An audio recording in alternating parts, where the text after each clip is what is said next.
first time around for you. Yeah, it's been great. I mean, I think it's humbling, right? I mean, you're representing a lot of great people that came before you. This is a great place. University of Florida is one of those iconic places. The great players and the great coaches that came before you, this alumni network that we have, and our fans, right? So to be here representing our team, Right. Our entire staff and organization from top to bottom, it's been a special day. So last year, you're at Media Days. I forgot where you guys were last year, but New Orleans. New Orleans. Yeah. So how? Kind of a silly question, but I'm going to ask it anyway. How would you compare and contrast that experience to this?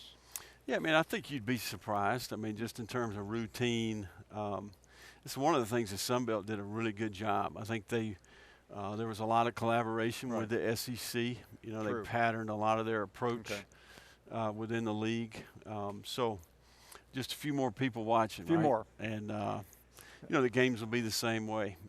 I joke around about that all the time. Yeah, and I think that's, I mean, we as commentators, we put labels on things, but as a football coach, yeah, the speed might be fractionally different, but you're still calling football, aren't you? Yeah, no, I think that's probably, I'm excited about that part. I think the learning curve for us has been coming back to this level of football with early signing period, with summer official visits.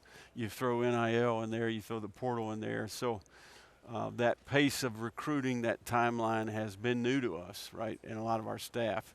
Some of our staff has experience, but the football component, the off-season program, spring practice, OTAs this summer, developing our team, and what we're getting ready to do for training camp. We did that 4 years in a row at Louisiana, and I'm excited to get to something that we've done many, many times. Coach, certainly you came in this job and your reputation was phenomenal, and everyone knows where you've been and what you've done. So, I mean, you've seen the biggest programs up close, and you've also run a top 25 program down in Louisiana. But how different is it, though, with the spotlight so bright at Florida? This is one of the iconic programs in college football history. Yeah, it's one of the challenges of the job. We're in a state with 21 million people. Right. We're right in the heart of the state. We've got media markets in Orlando, Tampa, Jacksonville, Tallahassee, Miami.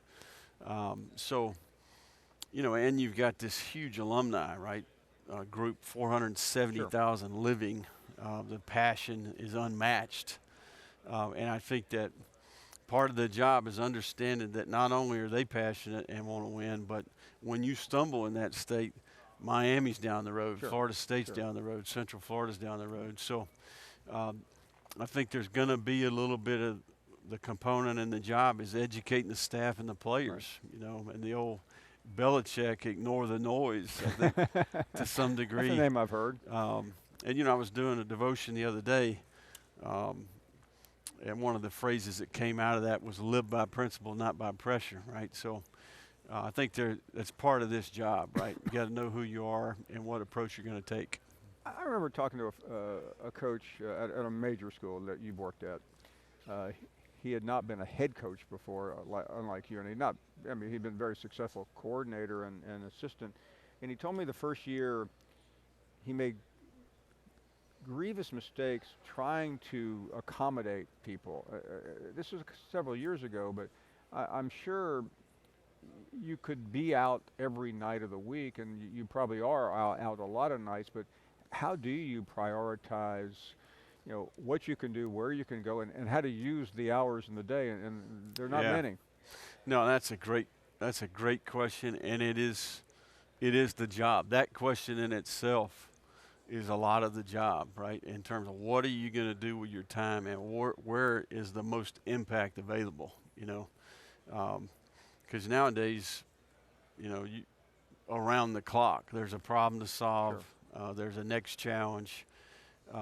There's a relationship to develop on the team. There's an issue within the staff. There's, a recruit to have a conversation with, whatever the case may be. So I think having discipline, defining the routine for the people within your organization, keeping them on task, right, and having a very systematic approach throughout the year.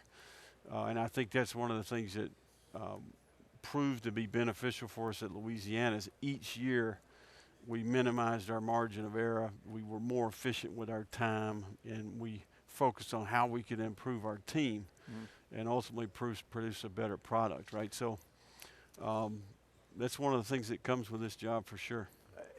It's not like this is all you do. You got a family. You do need a break. How do you? You're sitting there, and I just went through this where I used time to do something I needed to do, and people ask you how you enjoyed your vacation, and I'm guessing probably not very well. Yeah. No, I think in particular in year one is a challenge. I mean, you know, just because there's a lot of everything you're doing with your team and staff is new. Right. You know, I mean, so you make a lot of mistakes. It's not, I mean, we just left a place that was running like a well-oiled machine. Sure. You know exactly what it should look like, and the competitor within you and the perfectionist within you wants it to look like that now, right? So, you know, but it's one of the great things about the job too. Thanks for watching ESPN on YouTube. For live streaming, sports, and premium content, subscribe to ESPN+.